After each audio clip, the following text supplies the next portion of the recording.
Bine v-am găsit, dragii mei din Zodia Balanță, oriunde v-ați afla. Bine ați venit tuturor pe canalul meu Tarot Flor de Loto. Numele meu este Nina și ca de obicei mă bucur să vă am alături la fiecare lectură. Azi voi face lectura generală pentru luna mai, așa că toți cei care aveți Soare, Lună, Venus, Ascendentul sau oricare alt aspect astral important pentru voi din harta voastră natală, atunci această lectură este de asemenea și pentru voi. Desigur, dragii mei, ca de fiecare dată îmi fac datoria să vă readuc aminte că voi sunteți constructorii propriei voastre vieți, al propriului vostru viitor. Așa că vă rog din suflet să luați decât acele mesaje care rezonează cu voi, iar restul lăsați-le să zboare în univers, pentru că sigur sunt pentru alte energii, pentru alte persoane care într-o mai mică sau mai mare măsură au o legătură cu Zodia Balanță. Așa cum deja știți, mulți dintre voi care mă urmăriți de ceva vreme, am extras câte o carte din minunatul oracol al frunzelor de ceai, câte o carte pentru fiecare săptămână a lunii mai, așa că haideți să vedem cu ce vine prima săptămână. Prima săptămână din luna mai vine cu iepurașul și se pare că vă faceți niște griji. Dacă vorbim de Doamne, e posibil pentru cele care încă mai sunt în perioada fertilă să vă faceți griji vis-a-vis poate de... Și nu numai aș zice, în special și pentru doamne și pentru domni. Se pare că există ceva probleme la nivel sexual, la nivel intim. Sunt aici niște problemuțe. Și vă faceți tot felul de griji vis-a-vis de acest aparat. Probabil că simțiți voi că ceva nu e în regulă acolo, sau unii dintre voi își fac griji vis-a-vis de o posibilă sarcină, mai ales dacă respectiva sarcină nu e tocmai dorită. A doua săptămână vine cu niște păreri de rău legate de familie.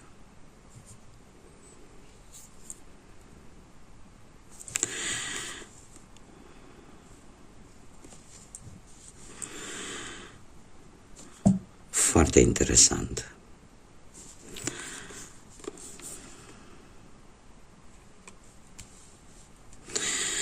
Deci, a doua săptămână avem ceva posibil probleme legate de familie, o stare de, cum am mai spus, de părere de rău, dar la modul foarte profund, legate poate de un membru al familiei sau de o anumită situație din familie. Cea de-a treia săptămână vine cu fundița, care se pare că ați atras atenția cuiva. De ce spun acest lucru? Pentru că și ultima săptămână din mai, cineva are un comportament ușor prostesc pe care nu reușiți să-l înțelegeți. E posibil ca unii dintre voi să atrageți fără voia voastră pe cineva care la un moment dat parcă nu știe cum să se comporte cu voi. Și lucrul ăsta se va vedea în ultima săptămână, pentru că va avea un comportament ușor idiot, ca să zic așa, cu scuzele de rigoare vis-a-vis de cuvânt, dar va avea un comportament pe care de multe ori nu se întâmplă. Posibil chiar și când te îndrăgostești, nu? Să ai așa un comportament așa mai ciudat.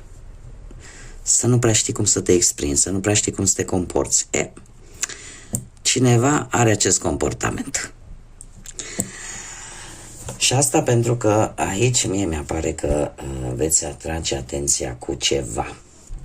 Haideți să vedem ce ne mai spune acest oracol al trandafirului mistic, despre ce ne poate vorbi, de dragoste, de... Uite, aici am un mesaj. Libelula.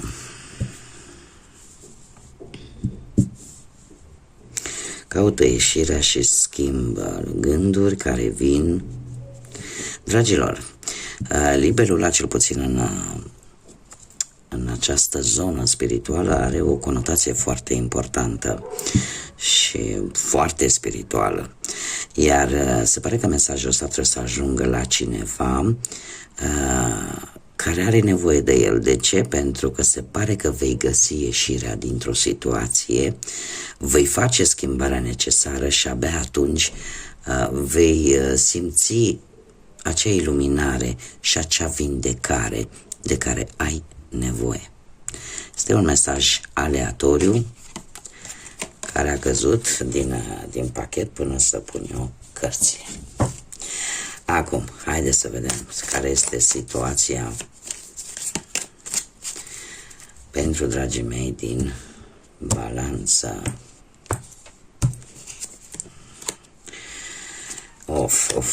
Dragilor, există aici o adicție și din câte văd eu, această adicție a făcut ca unele lucruri să iau o întorsătură un pic toxică în ceea ce privește poate chiar viața voastră sentimentală.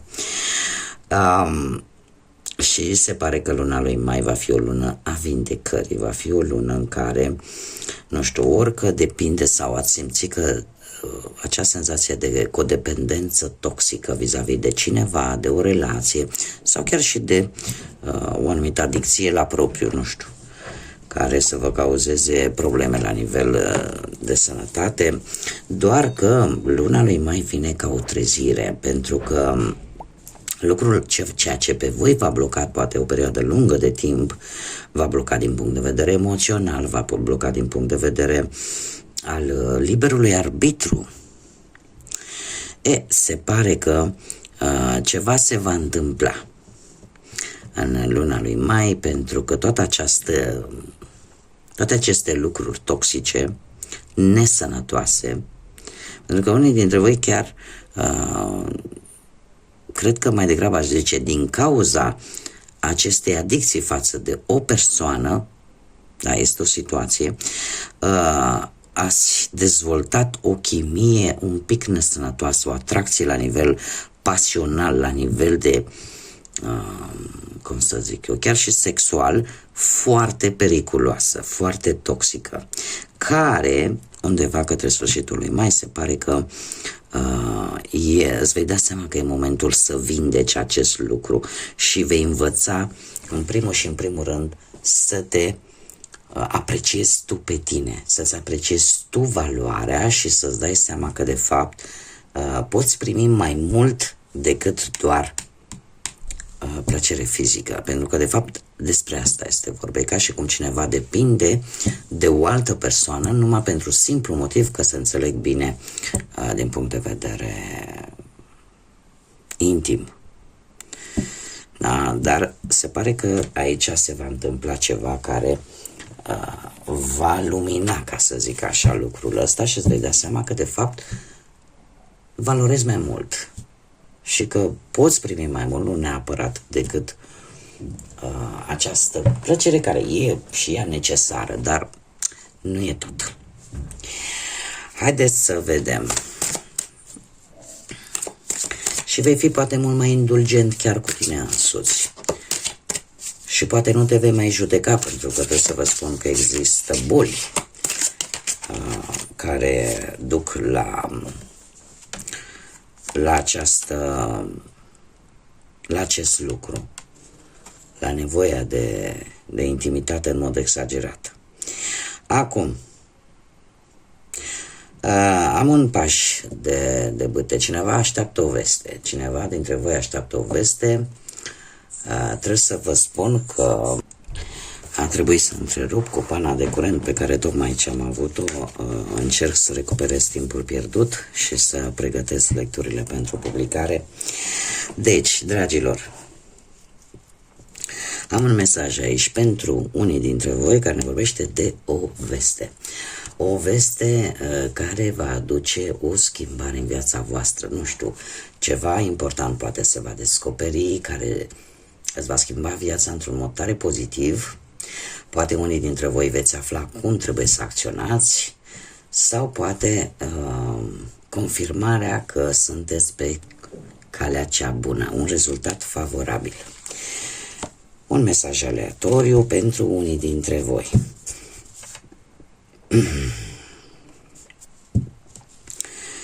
încerc să mă descurc și eu cât de bine pot.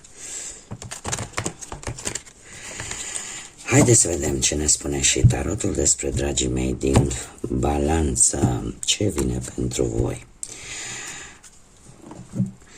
Și începem cu viața profesională, dragii mei. Încă o dată acest paj de bâte.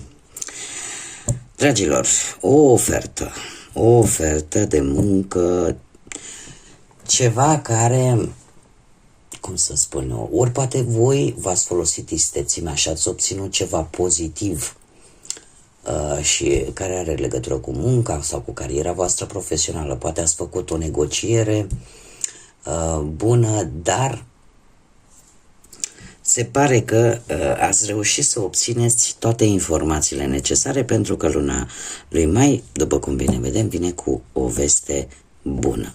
Această veste vă va face să ieșiți din zona voastră de confort, să călătoriți posibil pentru unii dintre voi pentru a obține o anumită specializare sau pentru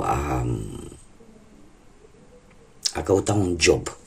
Un job care are legătură cu această veste, dar este un job care, mare atenție, corespunde cu ceea ce vă place să faceți cel mai mult. Dacă nu vorbim de acest lucru, se pare că chiar dacă apare această veste, o să aducă o anumită situație în familie, un pic care să vă pună așa un pic în dilemă, dar trebuie să vă spun că vreți să ieșiți din zona de confort pentru pentru a găsi soluții, pentru a face ca această veste să devină și realitate.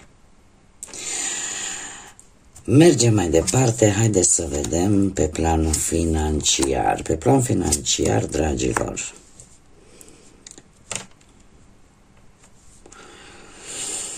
Hei, pe plan financiar aș spune că sunt posibilități în acest moment de creștere materială, decât trebuie să gândiți pe termen lung. Nu știu, poate unii dintre voi chiar ați primit ceva, vreun bonus, ceva bănuți în plus acolo, dar trebuie să gândiți pe termen lung. Chiar dacă unii dintre voi sunteți conștienți că aveți șanse mari să ieșiți victorios dintr-o anumită situație care poate implica banii și voi totuși sunteți pe o poziție destul de dominantă, vă dați seama că nu puteți mulțumi pe toată lumea și se pare că vă veți urmări scopul cu foarte mare tărie, cu foarte mare forță interioară, nu vă veți lăsa.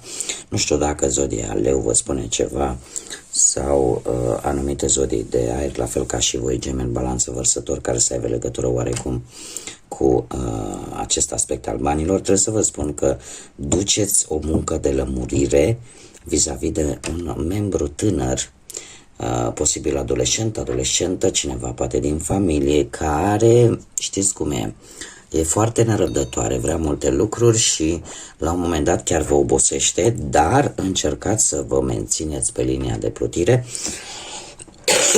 încercați să folosiți puterea cuvântului, puterea de convingere, de a explica ceea ce trebuie explicat. Avem forța care mie îmi spune că se pare că ai norocul de partea ta încă din prima jumătate a lunii mai pe partea asta a bănuților și e posibil să cumperi ceva de valoare care să aibă sau nu legătură cu acest personaj mai tânăr decât voi, care am spus poate să fie un adolescent sau poate să fie o persoană mai tânără decât voi, cineva pe care voi o cunoașteți și eu aș zice că e un pic cam răsfățat această persoană, indiferent că este un copil, un adolescent sau un adult tânăr. Ce ar mai fi de spus vis-a-vis de acest paj de spade, că totuși trebuie să aveți un pic de grijă cu cheltuielile vis-a-vis de acest personaj, pentru că vă poate aduce și anumite probleme materiale care să vă facă să cereți sprijin, să cereți un sfat unui specialist. Aici e ceva, se pare, de valoare care se vrea cumpărat. Haideți să vedem pe parte sentimentală. Cei care sunteți într-o relație, dragilor, aglomerație mare aici. Am trei energii. Am trei energii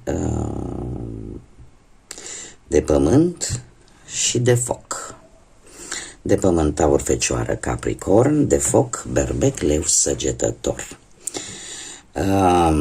Ce îmi spune mie acest lucru? Am o persoană mai în vârstă, zodii de foc, Berbec, Leu, Săgetător. Am o persoană tânără, adult, de asemenea zodii de foc, Berbec, Leu, Săgetător, și avem pe cineva din poate un pic mai mare de ani ca voi, care e din zodii de pământ. Acum ce se întâmplă? De ce apar aceste trei personaje aici? Pentru simplu motiv că există într-un fel sau altul o legătură cu voi. Acest cavaler de bâte. Acest cavaler de bâte vorbește de nevoia de un compromis. Nu știu, e posibil ca unii dintre voi să aveți un rival care nu prea dă niciun pas înapoi și care vine într-un mod, sau poate chiar a ajuns într-un mod total neașteptat și foarte rapid, și care va obliga să faceți o schimbare, care poate să fie schimbare de locuință, dar ceva forțat cumva. Eu aș spune că de aici apare această nevoie de compromis, un compromis care se pare că ar trebui făcut de ambii parteneri, adică atât de voi cât și de cealaltă persoană. Și e nevoie de foarte multă sinceritate. Luna lui Mai cu acest rege de monede, se pare că vine cu cineva care are mereu resurse. Vine cineva foarte ambițios, care încearcă cumva să ghideze pe alții. Dar cum? Cu ajutorul banilor. Și eu aș spune că aici e vorba de cinste, e vorba de sinceritate pentru a rezolva o problemă de relație. E cineva aici care depinde de banii altuia. Și se pare că relația unora dintre voi chiar trece printr-o criză financiară care, într-un fel sau altul, se răsfrânge asupra relației și a armoniei dintre voi. În schimb, am aici pe cineva, tot dintr-o zodie de foc, Berbec, Leu, Săgetător, care cam știe ce se întâmplă, cam știe cum e mersul și fiecare ce face. Este cineva care e o persoană destul de dominantă, aș spune, și este cineva care nu se lasă până nu obține ceea ce își dorește, care vrea să dețină controlul și care de obicei nu prea acceptă un nu așa ca și răspuns. E posibil să fie un prieten, o prietenă care cumva poate să încerce să te ajute în respectiva situație, sau e posibil să fie ori vreo mamă, ori vreo soacră, ori vreo prietenă, și în felul ăsta să încerce cumva să rezolve o anumită problemă în relația voastră. Dar știe ce se întâmplă. Asta pot să vă spun cu siguranță. Haideți să vedem cu ce vine pentru cei singurei. Cei singurei, indiferent de vârstă, dragilor, că nu contează câți ani aveți, sunteți singurei, că sunteți văduvi, că sunteți divorțați, că n-ați găsit voi iubirea până acum, toți singurei, din păcate, vă numiți. Viața sentimentală pentru voi, dragilor,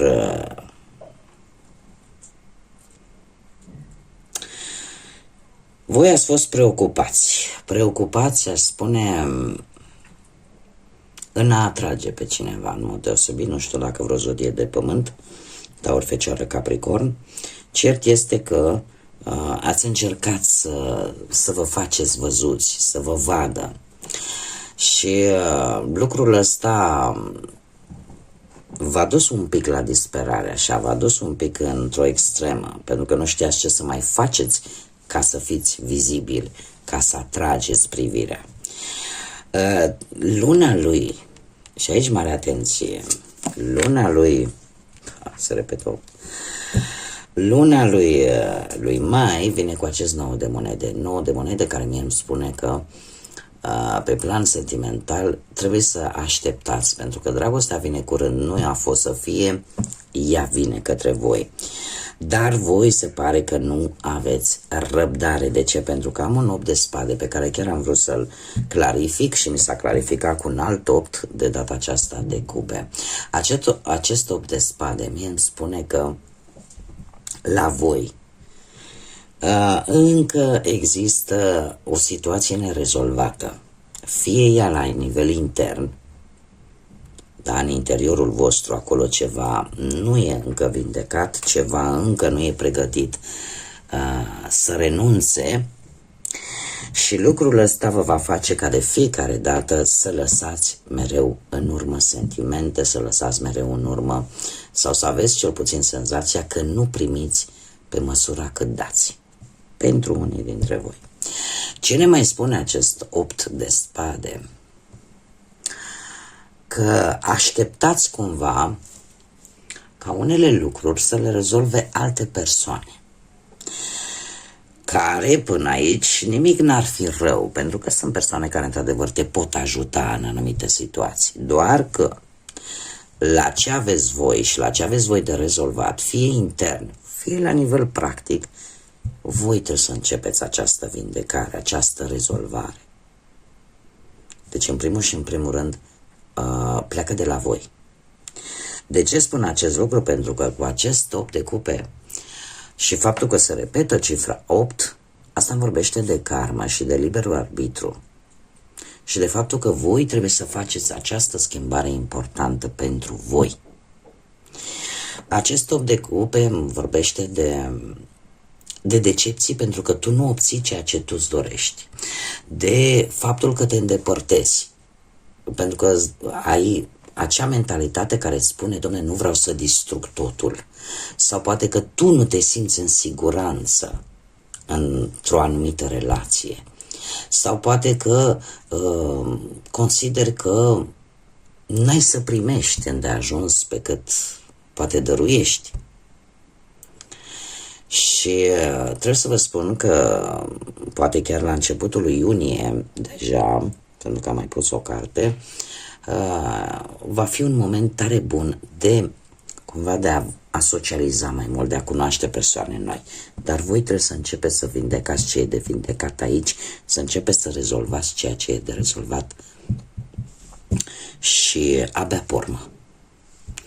Da? Adică să nu încercați să intrați într-o relație când voi știți bine că ceva mai trebuie rezolvat.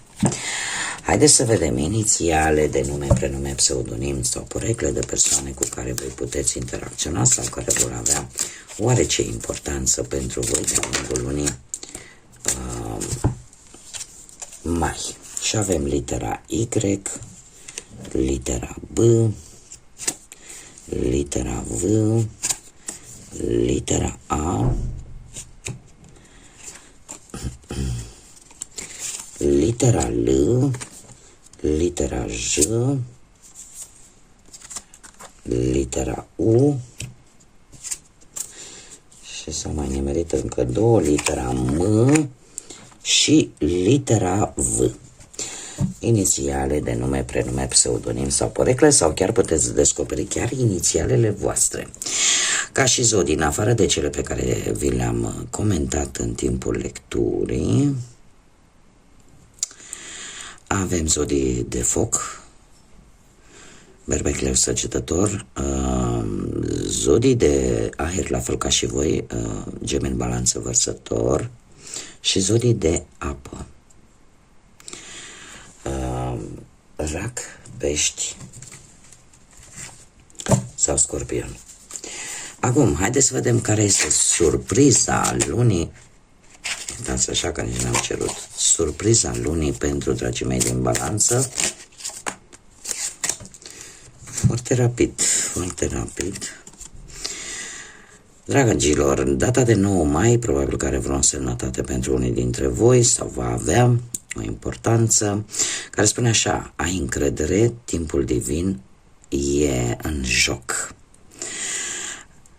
Se pare că anumite lucruri se întâmplă atunci când trebuie.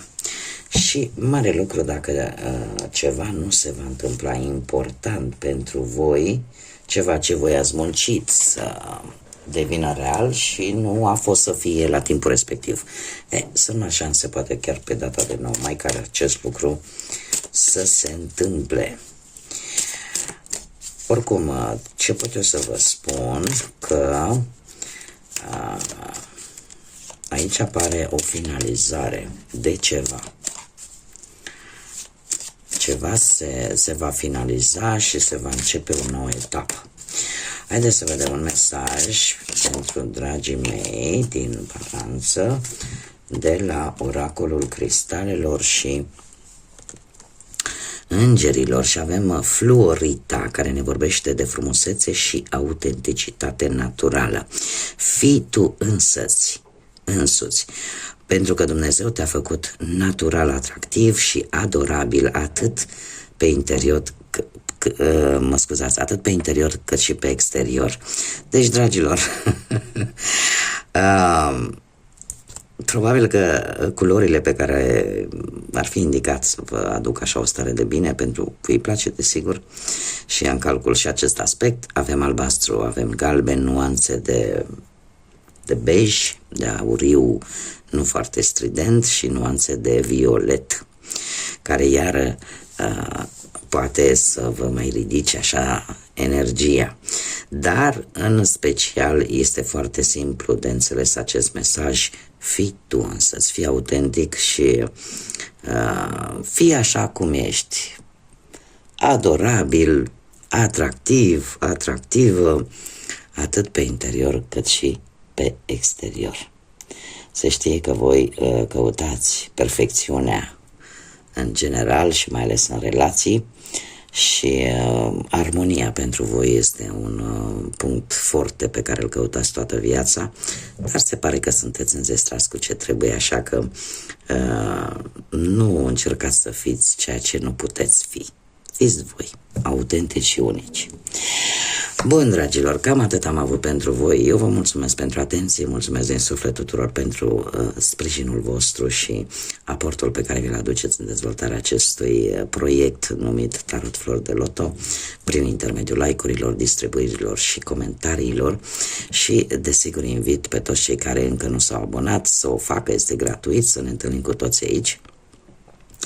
Iar sper ca luna mai să vă aducă ceea ce voi vă doriți, să vă aducă pace, liniște și multă lumină și căldură în suflete și în gânduri. Până la o nouă lectură, numai bine vă doresc și desigur să fiți iubiți, dragilor.